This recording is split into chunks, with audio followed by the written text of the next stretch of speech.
नमस्कार विद्यार्थी मित्रांनो, राज्य सेवा मुख्य परीक्षा 2025 उद्यापासून सुरू होत आहे। त्या परीक्षेसाठी जे मुख्य परीक्षा देतात त्या सर्व विद्यार्थ्यांना सर्वप्रथम खूप खूप शुभेच्छा।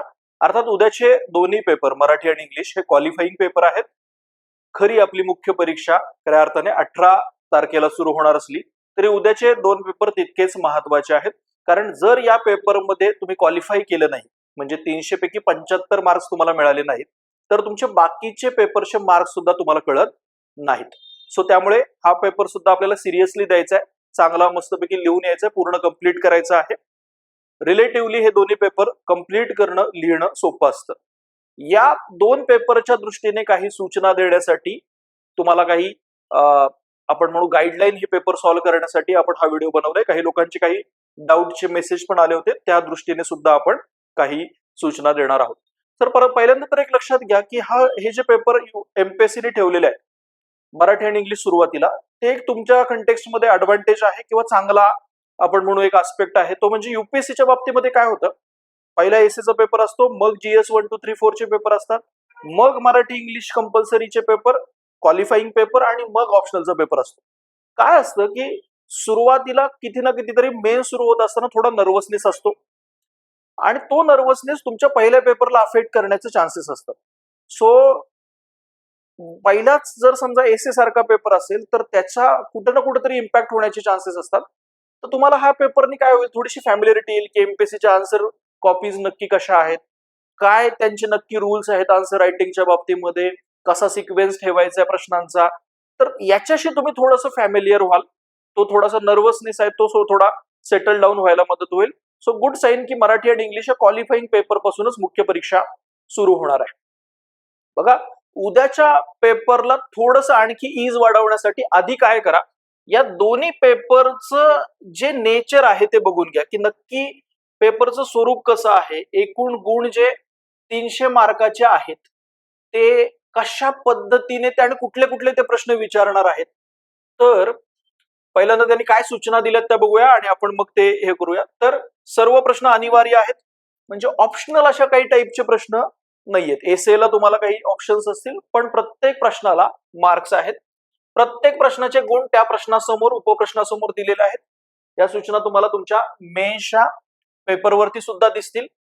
जेथे पर्याय दिलेले असतील तेथे सोडवलेल्या पर्यायाचे केवळ एक आवश्यक संख्ये इतकेच अनुक्रमाने प्रथम प्रतिसादांचे मूल्यांकन केले जाईल। काय आहे बघा, तर प्रश्नपत्रिकेच्या नमुन्यामध्ये निबंध हा 100 मार्काला असेल। आपण ऍक्च्युअल निबंधाचा जो पेपर लिहिणार त्यात 125 125 मार्काचे दोन निबंध ते आपल्याला विचारणार आहेत। इथे निबंध 100 मार्काचा आहे। त्याच्यानंतर परिच्छेदाचे आकलन हे 60 मार्काला आहेत। साधारणतः एक परिच्छेद तुम्हाला दिला जाईल, त्याच्यावरती 12 मार्काचे 5 प्रश्न असे 60 मार्काचे प्रश्न असतील। हा स्टँडर्ड आतापर्यंत युपीएससीनी फॉलो केलेला फॉर्मॅट आहे। सारांश लेखन आहे, परिच्छेद दिलेला असेल त्याचा 1/3 सारांश करणं, मराठी उत्तराचं इंग्रजीमध्ये भाषांतर करायचं आहे आणि इंग्रजी उत्तराचं मराठीत भाषांतर करायचं आहे। यासाठी 20 आणि 20 मार्क आहेत। आणि हा व्याकरणाचा, शब्दसंग्रहाचा, समानार्थी शब्द, विरुद्धार्थी शब्द, परिपाठ आणि शब्दसंग्रह अशा व्याकरणाला 40 मार्क्स आहेत। आता बघा, जरी हा सिक्वेन्स असला की तुम्हाला पहिल्यांदा निबंध दिलेला असेल, परिच्छेदाचं आकलन नंतर दिलेलं असेल, तर माझं सजेशन उद्याचा पेपर तुम्हाला टॅकल करताना असेल की पहिलाच निबंधाचा पेपर लिहू नका, निबंधाचा प्रश्न लिहू नका। पहिल्यांदा काय करा, हा सोपा आस्पेक्ट आहे बघा, परिच्छेदाचं आकलन, पुन्हा एकदा तो नर्वसनेस थोडा सेटल डाऊन होऊ द्या। निबंधाला थोडासा फ्लो लागतो, तो फ्लो आल्यानंतर सुरुवात करा। परिच्छेदाचं आकलन सोपं आहे, तुम्हाला परिच्छेद दिलाय त्याच्यावरचेच प्रश्न लिहायचे। त्याच्यानंतर सारांश लेखन तुम्ही घेऊ शकता। जर तुम्ही कम्फर्टेबल असाल भाषांतरामध्ये तर हे दोन आस्पेक्ट पण कंप्लीट करून घेऊ शकता। पण 1-2 झाल्यानंतर, परिच्छेदाचं आकलन आणि सारांश लेखन झाल्यानंतर तुम्ही निबंधाला घेऊ शकता, कारण त्याला रिलेटिव्हली थोडासा एक्स्ट्रा वेळ आपल्याला द्यायचा आहे। सो बाकी तुमचा सिक्वेन्स तुमच्या लेवलला ठरवा, पण मी म्हणेन की दुसऱ्या किंवा तिसऱ्या नंबरला निबंधाचा जो विषय आहे, निबंधचा जो घटक आहे तो थोडासा ठेवा निबंध लिहिण्याच्या आधी, कारण 100 मार्क त्याच्यावरतीच आहेत। 1/3 मार्क्स तुमच्या क्वालिफाईंग पेपर मधले निबंधाला असल्यामुळे इथे थोडंसं 5 ते 10 मिनिटं ब्रेनस्टॉर्मिंग करा, की स्ट्रक्चर एक पेपरवरती लिहून काढा की नक्की कुठल्या फ्लो मध्ये आपल्याला जायचंय।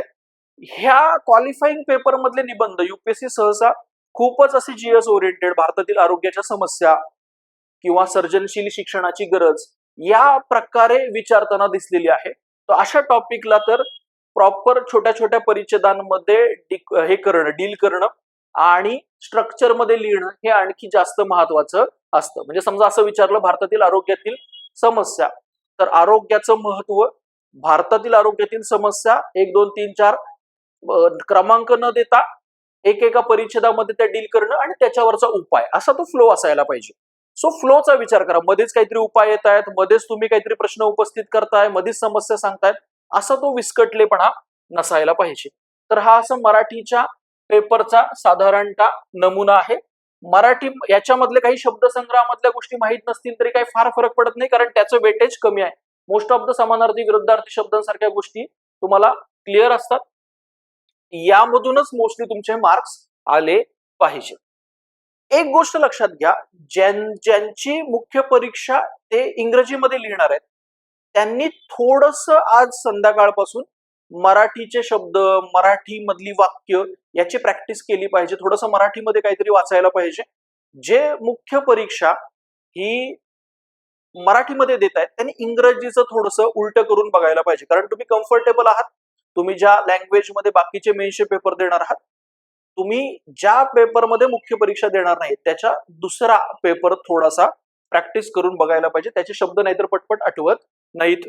सो त्या दृष्टीने प्रयत्न करायला पाहिजे. हा दुसरा पेपर आहे इंग्रजीचा क्वालिफाईंग पेपर, जो आपला दुपारच्या सत्रात असेल. त्याच्यामध्ये पण एसेला 100 मार्क्स आहेत. सेम एसेचं वेटेज आहे. फक्त एवढंच की इथे कॉम्प्रेहेन्शनला म्हणजे पॅसेज वरच्या आन्सरला 75 मार्क आहेत.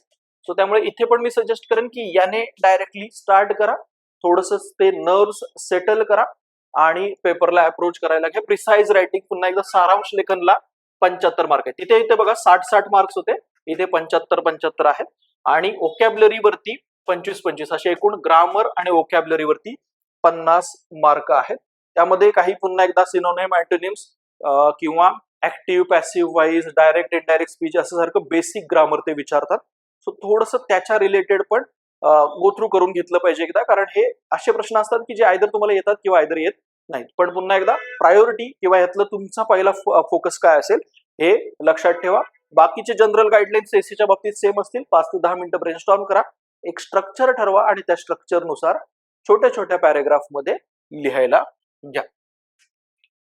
त्याच्यानंतर काही लोकांनी काही प्रश्न विचारले होते की पेन कोणत्या कलरचा वापरायला पाहिजे. तर बघा, जे इसेन्शियल डिटेल्स असतात, तुमचा रोल नंबर वगैरे सर्कल करायचा असतो, आन्सर बुकलेट वरती सुद्धा काही डिटेल फिल करायचे असतात, त्यासाठी एक ब्लॅक बॉल पेन तुमच्या जवळ असायला पाहिजे.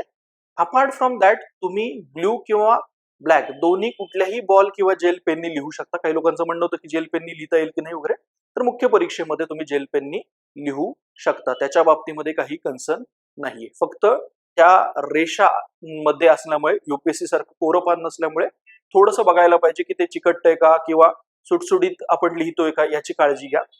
काही कंटेक्स्ट मध्ये थोडासा एक पॅरेग्राफ झाल्यानंतर एक ओळ तुम्हाला सोडता येते आणि थोडं ते सुटसुटीतपणा ठेवता येतो. तो या सगळ्याचा विचार करा. या पेपरमध्ये जास्तीत जास्त तुम्ही अटेम्प्ट केलं तर सहजपणे हे पेपर क्लिअर होतात, त्याच्यामध्ये काही इश्यू येणार नाही. 5 तारखेनंतर उद्याचा पेपर संध्याकाळी झाल्यानंतर पुढच्या 18 तारखेचा आपण बोलू.